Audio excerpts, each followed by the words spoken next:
Am I live? It's possible I'm live. It says I'm live, but it has lied to me before. That's all I'm saying. Okay, I'm on Facebook. There's a cloud. There's this. I'm trying to screen share, which I don't know how well. Okay, I'm sharing, but am I also on the screen? Once again, we have issues with Zoom and Facebook playing together. This is why I started early. But now I can't even tell if this is working or not. So it's possible you're watching me talk to myself.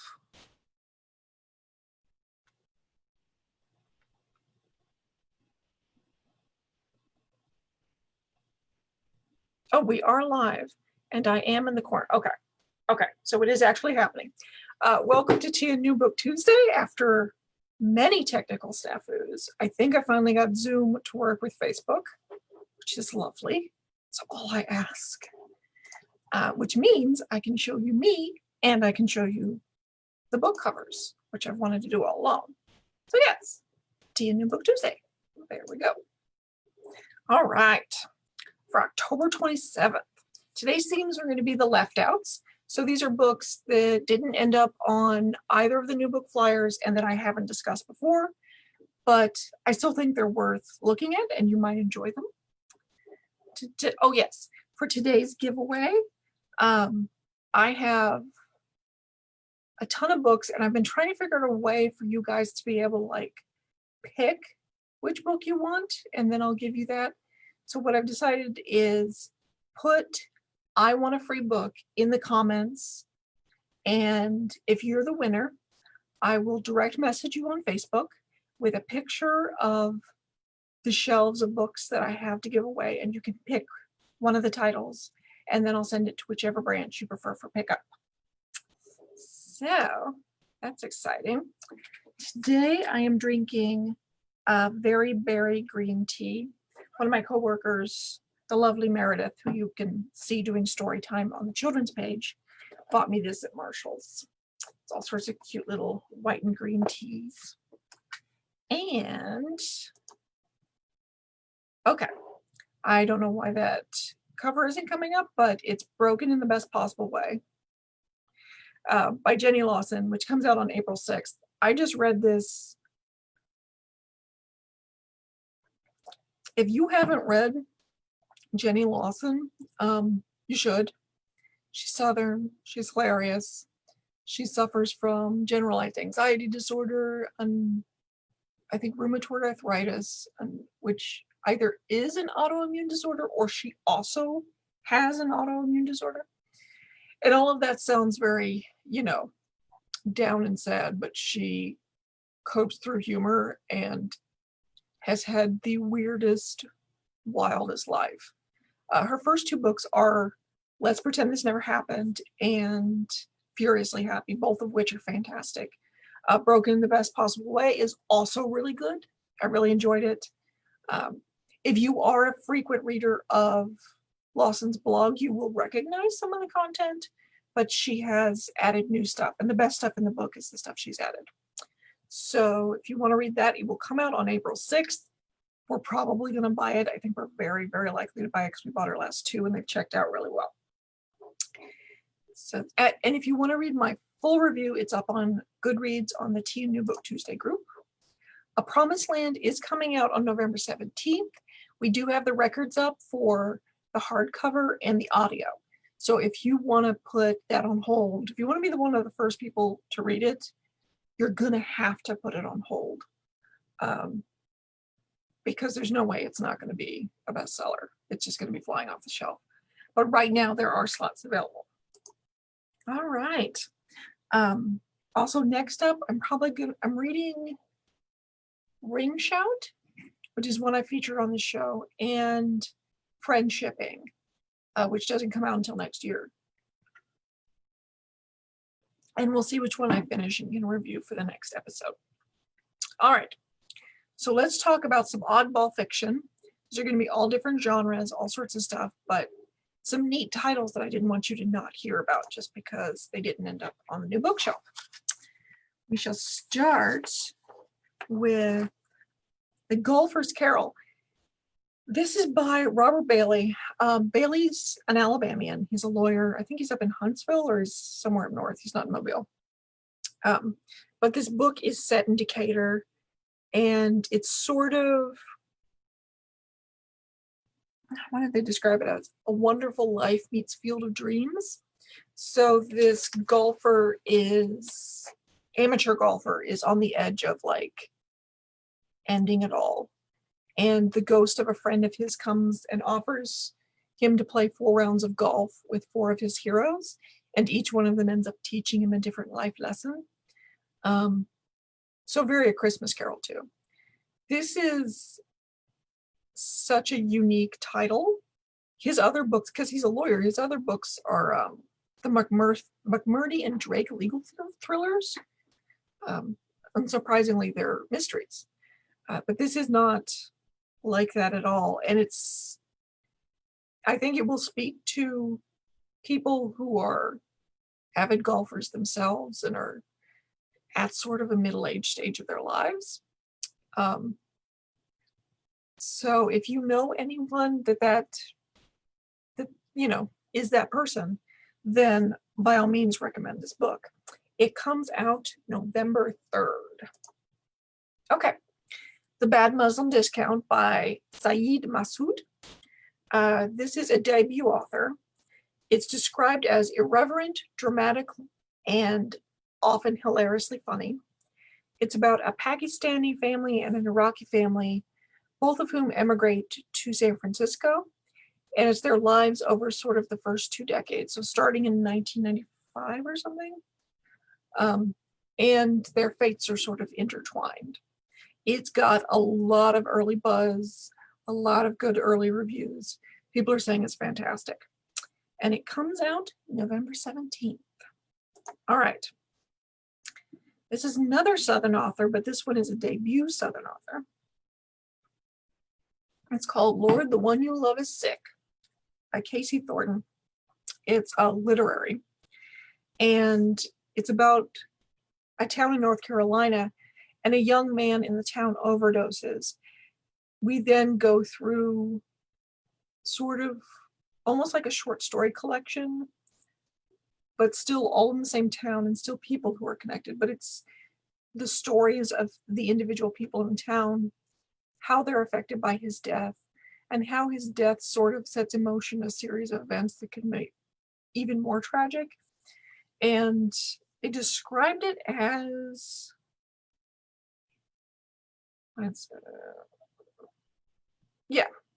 the tragic events that threaten the town's values. It's already being described as one of the best books of the year, even though it's a little early to say that, but yeah, people are really excited about it. The early published reviews were absolutely awesome. It comes out November 10th. All right, The Factory Witches of Lowell. Lowell, Massachusetts is legitimately, or was, a mill town, cotton mills, I guess. And this title by C.S. MALERICH is supposed to be like class warfare meets witchcraft. It's set in Lowell, as I said, and I think back, it's historical. So this is back at the dawn of the sort of the beginning of the labor movement.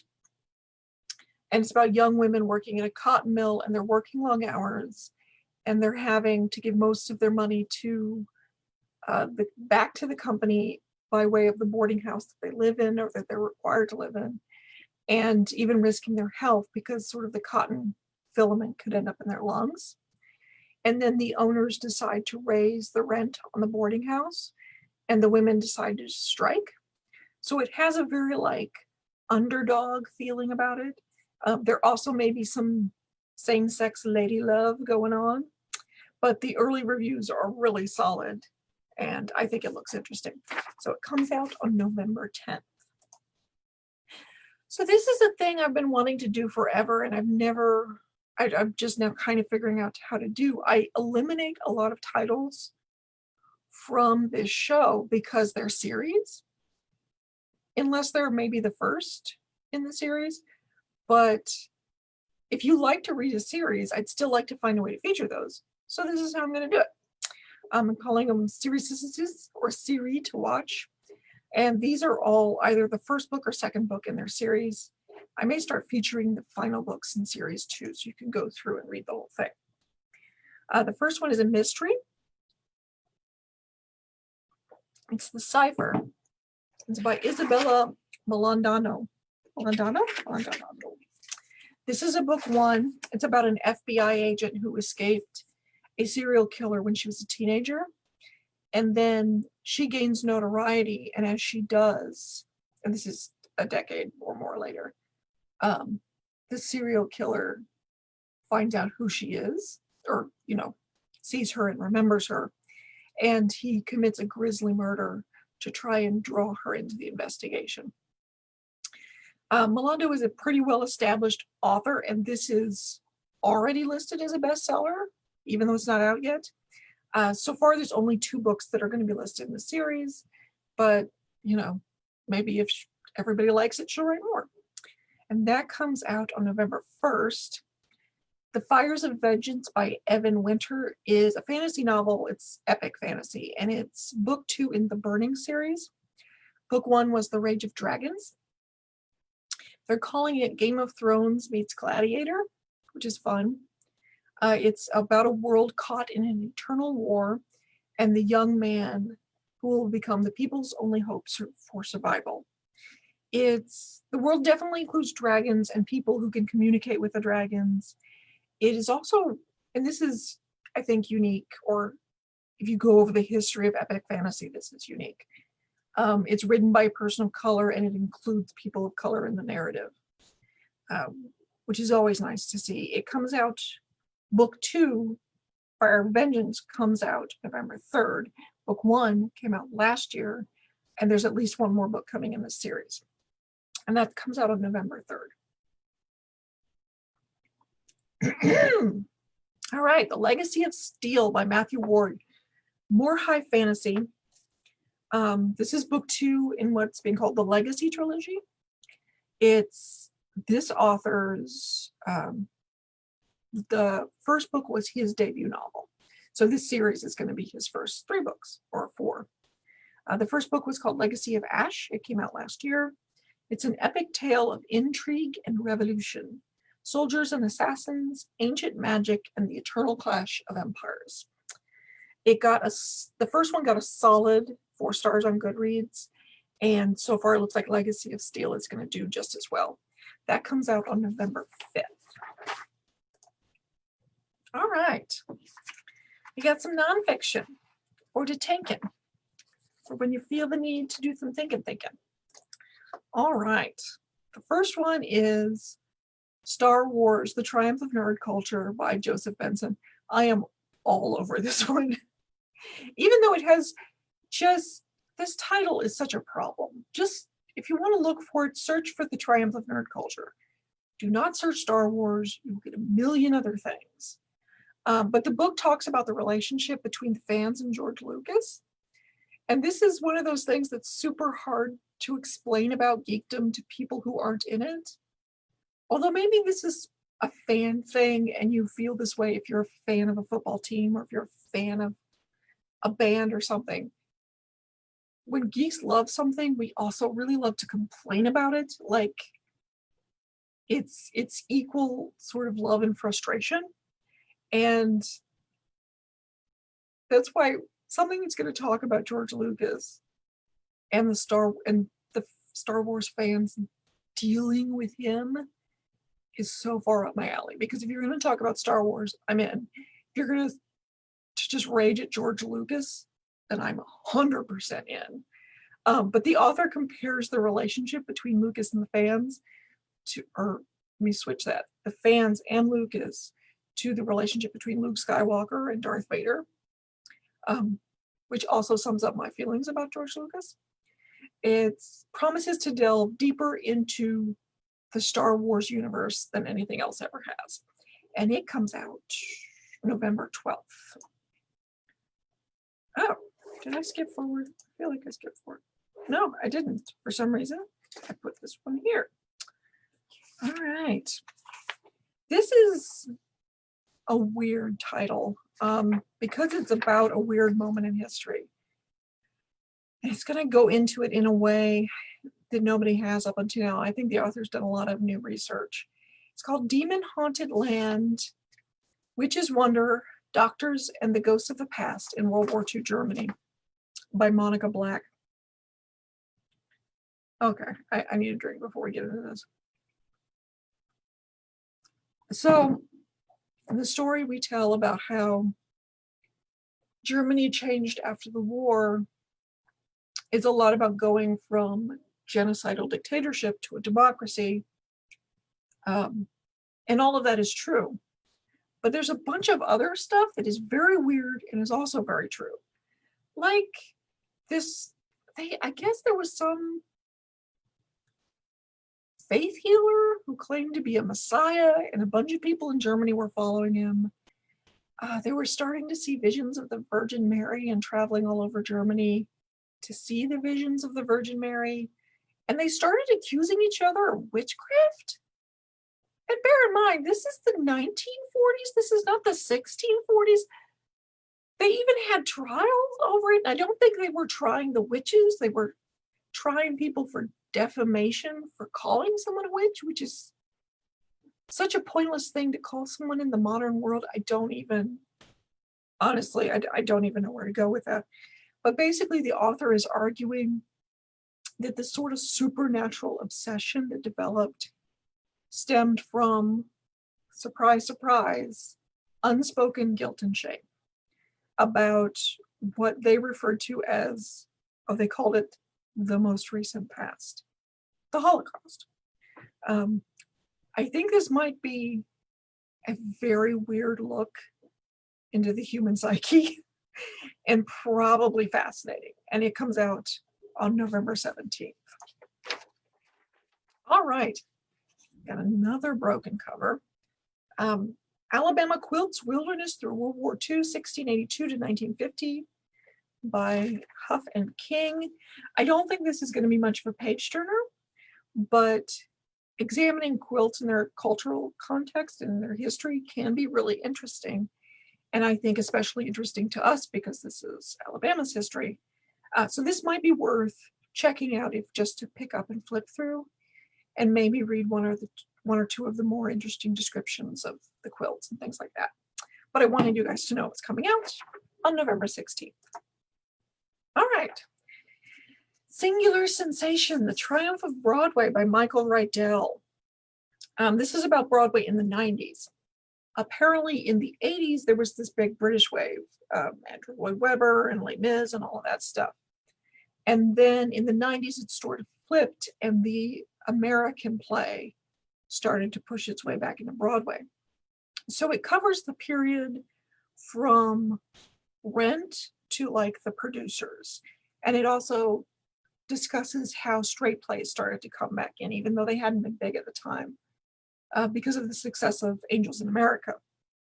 If you're interested in Broadway or, you know, in any of these specific plays, the book promises to go into a ton of behind the scenes stuff and to cover everything from the development of the play all the way to like the Tony's battle over who wins. So this comes out November 10th. All right, you know, I don't get to end on this one. I was like, this is a nice ending, but it's not my ending. I've got another one after this. This one is so well described in its title and subtitle that I don't have a ton of notes on it. It's called The South Never Plays Itself, a film buff's journey through the South on the screen. The South Never Plays Itself is the best possible way to explain Hollywood's deep need to talk about this, despite their having such a distorted lens and so little knowledge on the topic. He pointed out that, Ben Beard, the author, points out that I guess every major American filmmaker has written something that was about or set in the Deep South at some point. So he's opinionated, the author is opinionated, obsessive, sweeping, often combative and very funny. A wild narrative tumble into culture, both high and low.